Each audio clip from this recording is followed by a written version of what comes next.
Hello, strong people. Week 8, day 1 of OSG Mid-Atlantic Regional Prep. It's our press day today. It's a deload week this week, thank God, because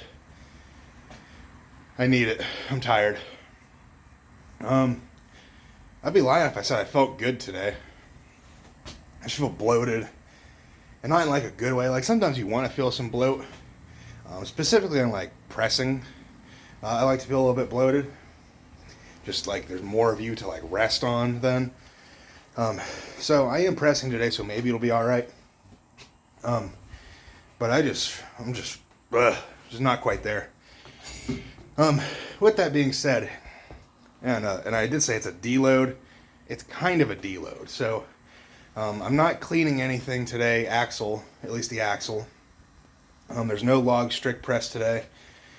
So what I have programmed is it's the same weight as last week on the axle, but I'm doing it out of the rack for like 2 sets of 10. So we went up in reps, down in sets, took away the cleans, and then no log afterwards. So I believe it's just like regular old accessories after axle. So sets of 10. That's a lot. That's really all I got to say about that. I pretty much ate like trash yesterday and did not hydrate properly, so I'm expecting to sweat a lot.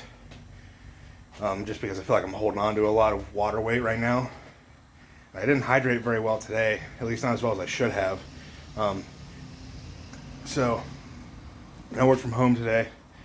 Was on the phone, so I couldn't really do a whole lot. And it was just so stupid hot up there. I just sat there and sweat. So whatever I did drink probably just didn't really stick around. So I don't have much else to say other than I'm just kind of ready to get the session over with, but in like a good way. Like I'm excited to have a little bit of a rest day while still just focusing on the press. Yeah, I don't really got much else to say. It's been a while since I pressed out of the rack standing, so it's usually awkward for me to go from cleaning a weight to pressing it out of the rack this way, so hopefully it's okay. Should be. Cleaning an axle is pretty difficult, so I figure if I can clean this weight for 3 reps and then press it for 7 total, I'd like to think that I have the endurance to press it for 10 just out of the rack anyway, so I guess we'll find out here in a few minutes. Also, I don't know if I talked about it Saturday, but the Deadpool Wolverine movie, probably one of my favorite movies of all time. I want to go see it again. It was great. I had high expectations, not going to lie, and I think it exceeded them, honestly. So it's weird. Like I was trying to avoid all spoilers because I didn't see it the first week it came out. I saw it like the second weekend. And I was avoiding spoilers very well. I didn't see like anything. So it was like as soon as I saw the movie, then all I saw was spoilers. So I'm thankful for that, I guess, because it would have spoiled a lot of stuff if I would have seen anything ahead of time. But now I watch like every clip I see online about it because I'm just like, that scene was great, that scene was great, that was funny, that was funny. It's the most fun I've had watching a Marvel movie in a long time, it seems like. But you're not here for that, probably, so unfortunately, I'm stupid, and I left the weight on it from last Friday. So I'll strip that, do my warm-ups, and then we'll get into some actual training. So let's go.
so the pressing is done. Thank God, because my body didn't really want to press today. This first set was rough. I couldn't. The balance is all funky. I know that the shed that I'm in is not. It's not completely level. The garage door won't close quite right. I had to prop up my deadlift platform in the front to stop the bar from rolling. I have some stuff under the front of this squat rack to stop it from rolling. Or the bars to roll on the rack, I should say. And it's still not enough. I need to put some more stuff under there. And I could kind of feel it pressing. Obviously, I can't put stuff under my feet to compensate for the off-balanceness of the shed. It is what it is, whatever, but balance was definitely a little bit of an issue, especially in that first set. Some of those brief pauses in between the reps, while I had the bar just kind of resting in the front rack, I was basically just trying to put my feet flat back on the ground, and I was on I think it was like rep 6 or something, before rep 6 or after rep 6 on the first set. I was like on my tippy toes for a little while, standing forward, and like doing half of a calf raise, trying not to fall forward. So I finally sat back a little bit and was able to press again, but had a little bit of a wobble on the last set too, but not nearly as bad. I was able to actually get 10 reps on the second set, which has to be a PR. Yeah, I can't think of a time when I would have pressed that weight for that many reps. I've done high rep stuff for Viking press, but never that high of reps for anything other than Viking press. So I'm happy with that for sure. Not ecstatic. My issue is my hands start to go to sleep. So I'm pressed like, I don't even know how to describe it. Like my hands are asleep because my wrist straps are tight. Obviously, you want them to be tight. But whenever my hands go to sleep, I can't feel where the bar is at in my hands. So this probably looks funny, T-Rex. But I can't tell where the bar is in my hand, so I can't tell if I'm pushing into it correctly, if it's going over my head, in front of me. And it's just it's like the ultimate pump, but it's like in a bad way. Mentally, if I can get through that, I think I'm fine. And that's pretty much what I did on those last two, the last set, I should say. I kind of stopped a little bit early. I stopped on rep 8 the first set, obviously. But finished, got 10 reps the second set. And I definitely pushed. I hit that 8 rep mark, and I was like, all right, if I feel that again, let's go. Might need this on game day. So that's what we did. So definitely 10. That's definitely a PR for 10 reps on overhead press. I think. Honestly, I couldn't even tell you. What's funny is, I know I've hit, I don't know if I ever did end up hitting 300 pounds for 10 on strict press, on log. I know I was pretty close. I don't know if I ever got it. I think I've hit like 8 reps, 7 reps. The log strict press compared to axle is just different. You don't feel that. You don't feel that numbness in your wrist because I don't wear wrist straps on log, so that's not something I have to worry about. The only thing I worry about is my forearms, my shoulders, just the general burning out from high reps. But I need to get better at that for sure. So a little bit less talky, a little bit more lifty.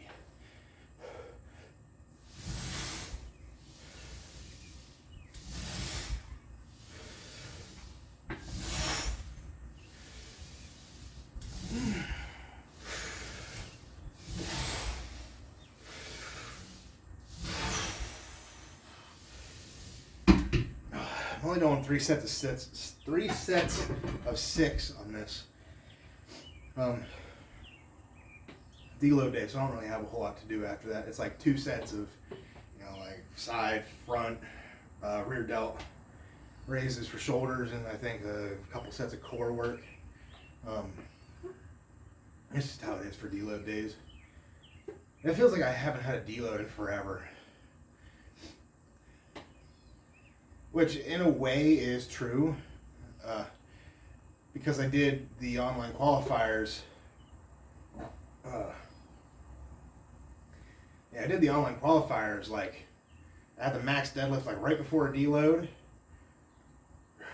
or right after. Or did I skip? No, I skipped a deadlift day. Pushed it back to that Saturday, did the qualifier, and then deloaded after. But the yoke I had like right after the deload, and to me that just wiped me a little bit. I feel like that last deload session it was not a real deload session, which would have been 4 weeks ago now. But that's just how some people. I have an argument for this, and it's not an argument that is not been made before, but it's like some people are like, oh, don't deload until you need to. I don't agree with that. I don't agree with that at all, really. At least in terms of strength training.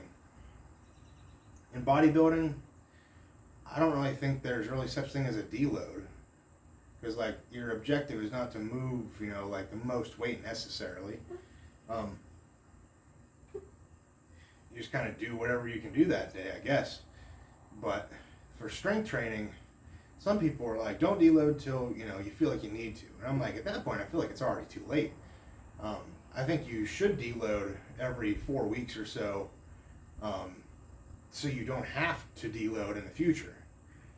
It makes sense to me. Go light, medium, heavy, deload. Light, medium, heavy, deload. Like your body gets into that routine and it knows what's next. Like I don't think I could push. I don't know.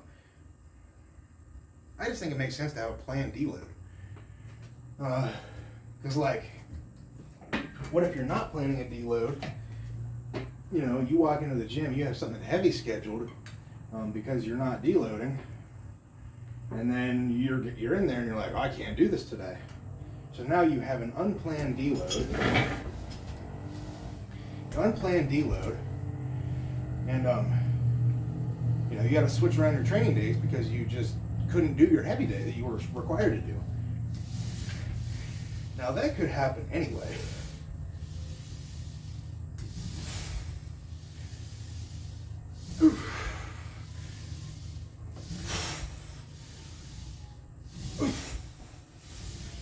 Now I'm not saying you're gonna hit your heavy day flawlessly every time if you have a planned deload, but I do think you'd be a little bit more consistent. I don't know. I just want to know, like if I know I have a deload coming this week, versus last week, I feel like I could push a little bit harder knowing that I get to rest next week. Like some sessions you might hold back because the next time you got to push a little bit harder, or it's something like that. Pull back one day, go for it the next.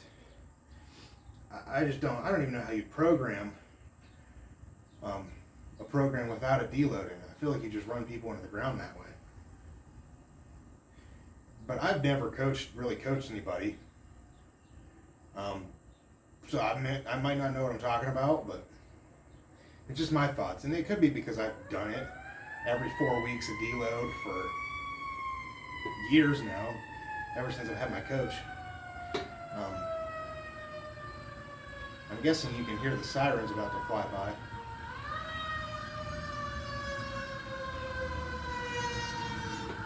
They're moving. I hope they're all right. All right, let's do this last set. Chat a little bit more afterwards, and then I'll bang out my shoulder accessories and call it sort of a day, I guess. Core work.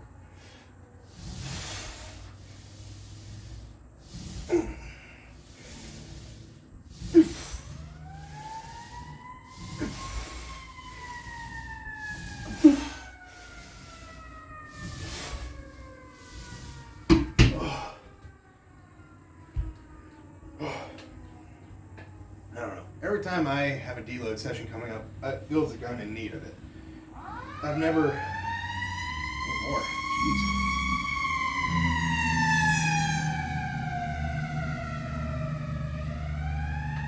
But every time I have a deload session coming up, it always feels like I need that deload session. Like last week, even last week, I feel like I could have had a deload session, but I pushed, hard last week, fought through it knowing that I had one coming up.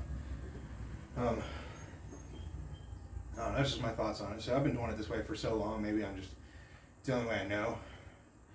And I feel like it's unfair to really say one side's bad if you haven't done that side before. So I like it this way, so I'm probably biased.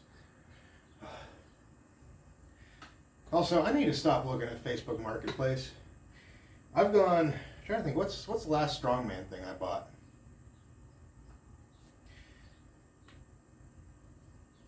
Probably those 50 kg rogue plates, right?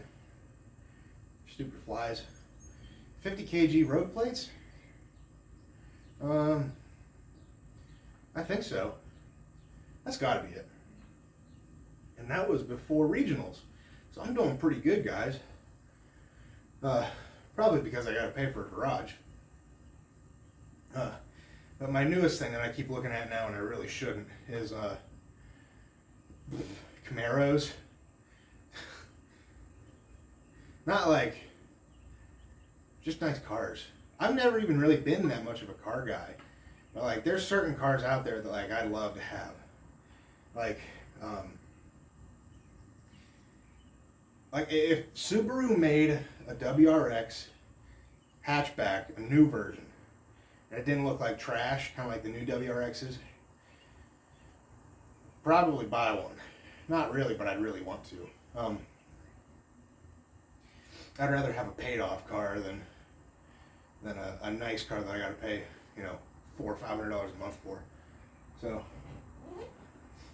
just a preference. But, man, the more I keep looking at Camaros, the more I'm like, whoa. See, this is the problem. I'm building a garage, and I have that space, and now my brain's like, you got to fill that. And then I'm like, no, you don't need to fill that. Shut up. Just stop. But like I've also looked at four-wheelers. I've always wanted a Raptor 700. Maybe someday. I don't have enough. I have no reason to have one here. I don't have enough land to ride it on. I'm not going to tear up the yard doing that. I'm sure there's some trails back there somewhere, but I don't know them. And I'm sure they're probably posted, since that's what everybody seems to do nowadays. Or a side-by-side would be cool. But I just could not justify spending $20,000 plus on a side-by-side that I'd only ride occasionally, that I would also need a truck and a trailer for to get where I need it to go. Doesn't seem justifiable. But a Camaro, maybe a little bit more justifiable. Or a Grom, a Honda Grom. I could ride these little back roads, or I could go to Family Dollar or something, go to Subway. I would say pick up some pizza, but I don't know how to carry back pizza while on a Grom. Maybe I'll get a little basket on the front like a bicycle. I don't even know if I'd fit on a Grom, if I'm being honest. Moped might be a better idea.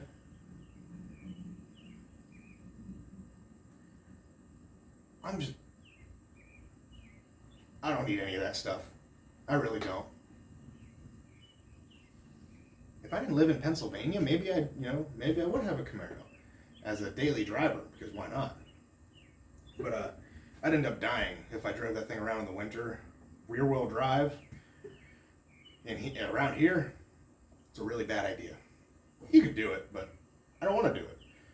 I want to not worry about, just going 20 miles an hour and sliding out on the way to work. We've completely gone off the rails about lifting this episode. I'm okay with that. I'm probably gonna look at more Facebook Marketplace stuff and not buy anything. Yeah. I was almost like, oh, maybe Oh, I'm not going to buy anything. Not yet. Maybe sometime. I got to pay for trips and strongman stuff first. So I'm going to end the video there before I just spend 15 minutes blabbering about what I'm eating for dinner. Or probably something else you might not care about. So until then, go out. Until when? Until Wednesday when I deadlift. Go out, get strong, stay strong, and I'll see you guys in the next one. Peace.